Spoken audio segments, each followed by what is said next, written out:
Oiê, aqui é Cíntia Zanoni, neuropsicoterapeuta e psicanalista corporativa. E a aula de hoje é uma aula diferente. Na verdade, é uma aula que nem estava no roteiro, não estava no script. Mas quando aconteceu, eu senti a necessidade de vir aqui gravar. Vocês devem estar vendo que o meu look não está apropriado para gravação. Eu tô com roupa de academia, não estou maquiada, não estou preparada. Mas se eu não gravasse aqui agora, nesse momento, provavelmente depois eu não faria isso mais. Eu preciso antes contextualizar sobre o que nós vamos falar aqui para que você consiga compreender como que eu fiz isso, e hoje a aula vai ser de autorreprogramação. Cíntia, eu consigo atender pacientes e clientes, mas eu consigo usar essa técnica, essa metodologia em mim? Sim, e isso é importante, inclusive, porque lembra que eu falei para vocês que o foco da neuropsicoterapia é ajudar os teus clientes, teus pacientes, mas também é torná-los independentes para que eles consigam se autorregular, se autorreprogramar ao decorrer da vida, quando os microtraumas vão surgindo, porque para o resto da vida isso vai acontecer. E porque provavelmente, e em muitos casos, durante o processo do teu cliente, do teu paciente com você, às vezes não surjam coisas que ele consiga compreender para trabalhar a reprogramação. Às vezes fica em algum lugarzinho escondido no inconsciente que ele não consegue trazer à tona, e tempos depois isso começa a aparecer. Quando a gente começa a desentulhar o inconsciente, essas coisas vão emergindo, elas vão aparecendo. Então, foi mais ou menos isso que aconteceu comigo. Durante todo esse tempo que eu tenho desenvolvido essa metodologia, eu tenho aplicado ela em mim, e justamente por isso que eu trouxe ela como formação, porque além de ver em outras pessoas o resultado, eu vi na minha vida um resultado extremamente positivo. Então, eu vou contextualizar para vocês compreenderem. Isso não é algo que você precisa fazer para as pessoas. Quando você for se auto-reprogramar, é só você mesmo, você não precisa verbalizar isso. Eu vou verbalizar porque eu preciso explicar como funcionou, como aconteceu. Não sei se você sabe, mas eu já estive 28 quilos acima do meu peso atual. Eu sempre briguei com a balança, nunca foi algo fácil para mim estar no meu peso. Só que na minha adolescência, na minha infância, eu sempre fui muito ativa. Eu joguei futebol profissional, olha só quem diria, né? Eu jogava vôlei, eu jogava handebol, eu amava andar de patins, andava muito bem. Então, eu sempre fui uma criança muito ativa, sempre gostei de exercício físico e dessa prática esportiva. E quando eu vim embora aqui, eu sou paulista, né?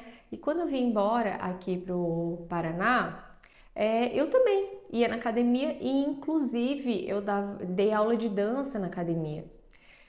E depois de um tempo, eu peguei a aversão para passar na frente da academia e para fazer qualquer tipo de atividade física. Mas era em um nível que, quando eu começava a me trocar para ir para academia, já me dava crise. Eu começava a chorar, meu coração palpitava, me dava um nó na garganta, eu não conseguia respirar direito, me dava desespero, uma sensação que eu ia passar mal na frente de todo mundo. E eu não conseguia entender o porquê que isso acontecia, mas eu tentava, eu forçava porque eu sabia que eu precisava. Eu comecei a ter um ganho de peso muito significativo e eu simplesmente não conseguia ir. E era num ponto que eu não gostava de ir para academia, como eu tinha raiva de quem fazia quando as pessoas falavam sobre isso. E quando elas falavam assim, não, você vai ver, depois de 6 meses você nem consegue ficar sem. Eu nunca conseguia chegar nesses 6 meses. Eu já cheguei a pagar uma anuidade inteira de uma academia, porque eu falava assim, não, agora eu paguei, eu vou. E eu ia 1, 2 semanas e assim, com essa mesma sensação de passar mal, de ficar ruim quando tinha que ir. Quando eu tava lá eu ficava extremamente mal-humorada, não conseguia conversar com ninguém. Eu ia dormir, quando eu acordava já ia me dando assim aquela sensação de raiva, porque eu sabia que eu tinha que ir, e aí quando eu não ia era pior, porque aí eu me sentia extremamente culpada, e aí eu descontava isso na comida e foi virando uma bola de neve. Enfim, tenho uma irmã que é personal e eu tinha que ouvir os comentários de pessoas cruéis, pessoas feridas, né? Falavam assim, poxa, tua irmã tem o corpo tão lindo, por que você é assim, né? Meu Deus, como essas coisas iam me ferindo. Provavelmente eu vou chorar aqui, porque eu ainda tô nesse processo, eu acabei de descobrir o porquê de tudo. E uma coisa que eu vou falar para vocês é que toda emoção tem uma razão. Não esqueçam isso. Toda emoção tem uma razão. A gente é compelido, a gente é empurrado a acreditar assim, nossa, do nada eu fiquei assim. Ninguém fica mal do nada. Ninguém sente angústia do nada. Ninguém sente desesperado ou desesperançoso do nada. Toda emoção tem uma razão. E por muitos, mas muitos anos eu vivi essa realidade de lutar com esse preciso fazer uma atividade física, com não consigo ir porque me causa desespero. E eu tentei dezenas de vezes. Quando eu conheci o Hugo, meu esposo, se você não sabe, meu esposo é cadeirante, ele era crossfiteiro, ele fazia crossfit, ele era fortão, bombadão e ele gostava dessa prática. Ele ia todos os dias no crossfit. Só que começo de namoro a gente quer estar junto. Então o que que acontecia? Ele saía do trabalho, falava, meu bem, eu tô indo lá pro CrossFit. Eu falava, não, tudo bem, pode ir, eu não vou, mas você pode ir. Chegou um tempo que ele começou a ir menos para poder ficar comigo. E aí um dia ele falou, poxa, vamos comigo, eu vou sempre sozinho, talvez, tenho certeza que você vai gostar, tenho certeza que vai ser legal. E eu falei, cara, eu vou tentar, eu vou. Coloquei a roupa, fui com ele e aí, enquanto ele fazia, eu comecei a fazer uma bike. E aí começou a vir aquele desespero, aquela angústia, aquele nó na garganta, uma vontade de chorar louca. Começou a me dar raiva dele, literalmente. Comecei a ficar com raiva dele ter me feito ir para aquele lugar, eu me senti daquela forma. E lembro que eu desci da bike, sentei num canto, fiquei emburrada como uma criança mimada. Uma adolescente. Emburrei, fiquei sentada num canto, esperando ele terminar. E quando a gente saiu de lá, eu falei assim, olha, nunca mais me faz vir aqui. Eu odiei, eu detestei, eu não quero mais. E com o passar do tempo, ele começou a deixar de ir, porque ele ia sozinho, ele queria estar comigo, e eu me culpei muito por isso. Falei, poxa, eu devia ter incentivado mais, eu devia ter sido parceiro, eu devia ter ido, mas eu não conseguia. Não era uma questão de não querer. Eu não conseguia mesmo. Chegava a hora de pôr a roupa para ir, eu não conseguia. E mesmo durante o casamento, onde eu ganhei mais peso, o simples fato de caminhar no condomínio já me dava angústia, de ter que me preparar para isso já me dava angústia. E vim embora para cá, chegou um momento que eu vi que realmente não dava mais, comecei a entender como a minha mente funcionava e fui buscando trabalhá-la para que eu pudesse executar. Fui curando outros traumas, outras coisas, consegui perder 28 quilos, mas a academia continuou sendo algo difícil para mim. Eu ia porque eu entendi que eu era adulta e adultos fazem o que precisa ser feito, não o que a gente quer fazer. E eu comecei a ir para academia e isso virou uma rotina, mas nem sempre a rotina ela é prazerosa. E hoje pela manhã, normalmente eu vou com a minha mãe, e hoje pela manhã minha mãe disse que não iria. E ó, eu já tinha acordado mal, angustiada, não quero ir, nossa, eu queria ficar deitada. Por que que eu tô sentindo essa sensação de novo? Aquela mesma sensação de quando eu tinha as angústias para ir para a academia. Fiquei esperando até que minha mãe falou, olha, não vou. Eu falei, nossa, hoje eu não vou, não tô bem. E eu falei, não quer saber, eu vou lutar contra isso. Eu vou mesmo assim. E fui. Quando chegou no último exercício, começou a me dar náusea, começou a me dar tontura, comecei a ficar enjoada no nível de, falei, meu Deus, eu vou vomitar mesmo, eu vou passar mal. Mas eu falei, não, eu não vou negociar, eu vou finalizar esse exercício. Finalizei esse exercício e fui embora quase que sem falar com ninguém, assim, porque realmente não estava bem, estava no meu limite. E quando eu entrei no carro, eu falei, Deus, eu preciso entender de onde vem isso. Por que que eu não consegui ajudar o Hugo? E hoje eu tô vindo na academia pela constância e o Hugo não vem mais, e isso é culpa minha. E comecei a lembrar daquele dia, né, onde eu fui pra academia com ele e eu fiquei muito mal, fiquei com raiva, fiquei angustiada.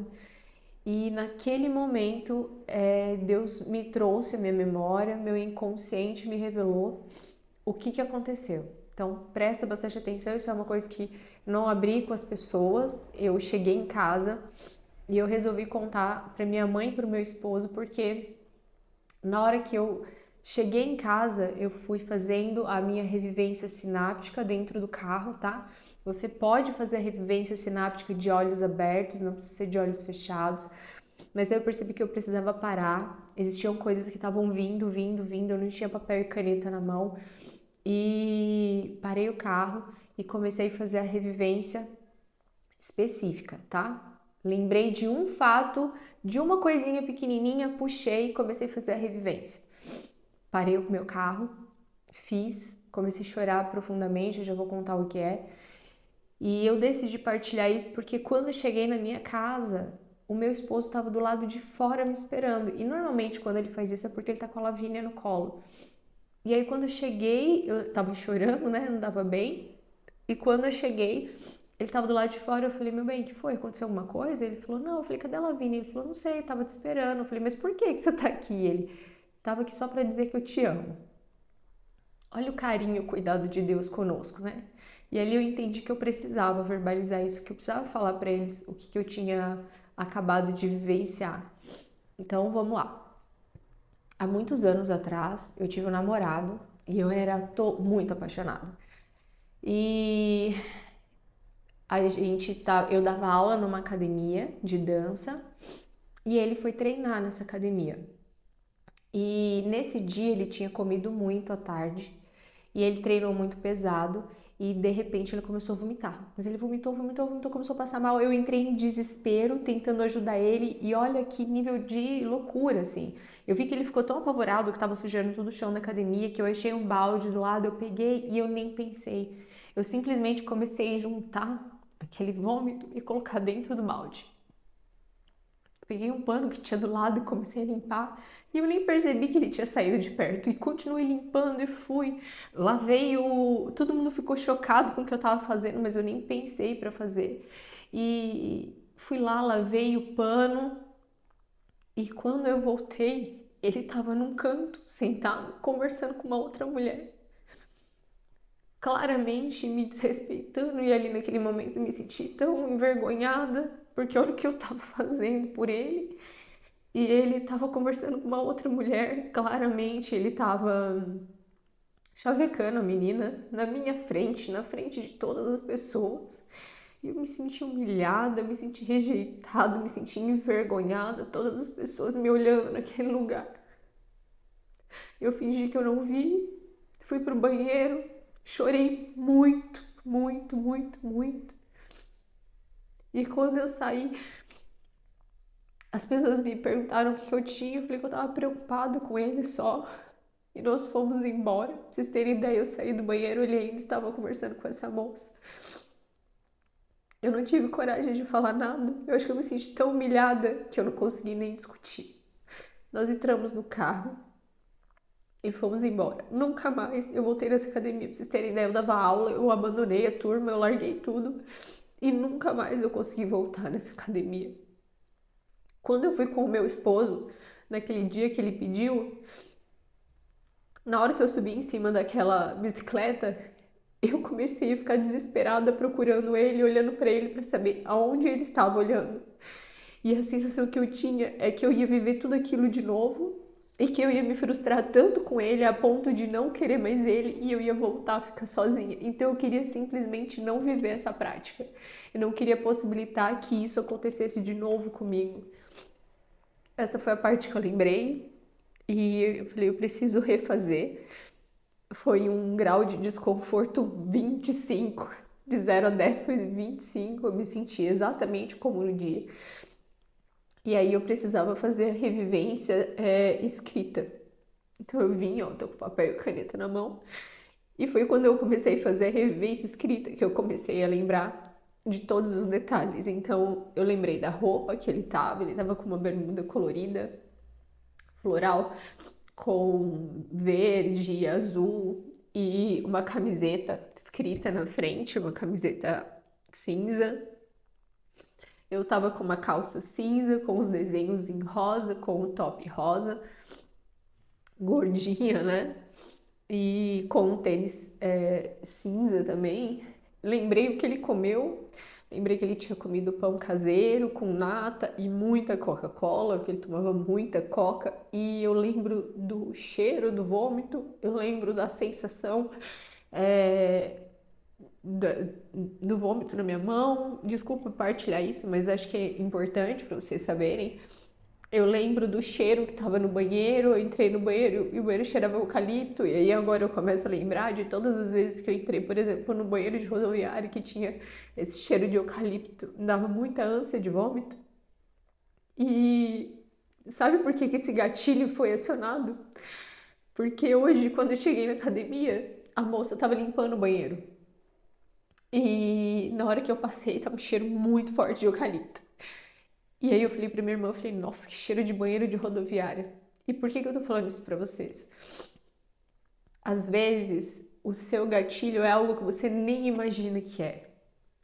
E o meu gatilho foi um cheiro de um produto utilizado no banheiro que trouxe toda a sensação e revivência de tudo aquilo. O seu inconsciente, ele não sabe o que é passado, presente e futuro, ele é atemporal. Então, quando um gatilho aciona uma dor, ele revive no teu corpo como se estivesse acontecendo ali naquele momento. É por isso que a hora que eu fui treinar, eu senti tanta náusea, tanto enjoo. Por isso que a hora que eu senti aquele cheiro me deu tanta náusea, tanto enjoo. Por isso que eu comecei a ficar angustiada, assim como eu fiquei naquele dia. Então, prestem atenção nos detalhes e quando um paciente, um cliente chegar e falar, olha, eu tive uma crise de pânico, eu tive uma crise de ansiedade, investiga todas as pequenas coisas que aconteceram naquele dia, porque provavelmente, às vezes, uma coisa que não tem conexão aparentemente nenhuma com aquele gatilho por isso a importância da escrita. Eu só descobri tudo isso quando eu comecei a escrever. Não adianta fazer a revivência sináptica se você não fizer a revivência escrita, porque os detalhes eles são ativados pela sua escrita. Então, eu ainda estou no processo, provavelmente eu vou precisar fazer a revivência mais algumas vezes, eu vou precisar fazer o método mais algumas vezes, mas eu senti necessidade de vir partilhar com vocês, porque vocês vão fazer isso com os pacientes de vocês, mas vocês vão precisar fazer isso consigo. Vocês vão precisar se auto-reprogramar. Eu estou auto-reprogramando essa informação. Então, prestem atenção nos detalhes. Se algo te faz muito mal, toda emoção tem uma razão. Nada que acontece, acontece por acaso. E nós temos um Deus que reescreve a nossa história e deixou dentro de você aí uma função chamada neuroplasticidade. Você pode refazer as conexões neurais e reprogramar essa história tão dolorosa. Hoje eu tenho um esposo maravilhoso que nunca, durante todo o nosso relacionamento, eu vi o meu marido olhando para uma mulher. Mesmo quando eu olhava, eu nunca vi o meu marido olhando. Deus, ele superabundou a graça na minha vida através do meu marido, mas ainda existiam coisas lá atrás que me paralisavam de viver o extraordinário dentro do meu casamento. Quantas coisas você está presa, quantas coisas estão te prendendo aí dentro e você não consegue saber por qual motivo. Às vezes vem uma raiva instantânea com teu filho, com teu esposo ou com a tua esposa e você não sabe por quê, do nada, ele simplesmente não fez nada, mas às vezes foi alguma coisa que aconteceu que ativou um gatilho e acionou uma dor lá do passado. E você acaba sangrando em cima de quem não te feriu. Essa é a importância da auto-reprogramação. Eu tô aqui, ó. Eu vou seguir aqui fazendo a minha auto-reprogramação. Eu vou fazer aqui a minha revivência sináptica, a minha revivência escrita. Agora eu já estou na parte específica, eu estou fazendo de todos os momentos onde eu estive na academia e me senti assim, todos os momentos onde parceiros, namorados me humilharam, me ofenderam, olhando descaradamente para outras mulheres, né, violando assim a minha autoestima, né, o respeito comigo. e a importância disso, ela é surreal na sua vida, a vida fica mais leve. Se vocês souberem como eu tô mais leve só de ter conseguido compreender o porquê de tanto tempo eu ter ficado amarrada nesse trauma, e para vocês perceberem que realmente são os traumas não curados que nos paralisam. Há poder na execução. Talvez se eu não tivesse trabalhado a minha mente para executar, eu nunca teria conseguido descobrir o porquê disso tudo e eu não estaria vivendo o resultado do poder de execução. 28 quilos a menos, problema na coluna a menos, problema no joelho a menos, problema no pé a menos, autoestima renovada, elevada, um casamento abençoado. Seja você a pessoa que vai fazer isso por você. Às vezes você não vai ter ninguém que vai poder te ajudar em alguns momentos. Hoje, quem que eu ia poder recorrer ao sair da academia? A mim mesma e ao Espírito Santo. E foi assim que nós fizemos esse processo. Espero que você tenha gostado. Foi inusitado, acho que essa é a palavra, mas eu precisava compartilhar isso com vocês para vocês verem o quão real e o quão funcional isso é. Fique com Deus e até a nossa próxima aula.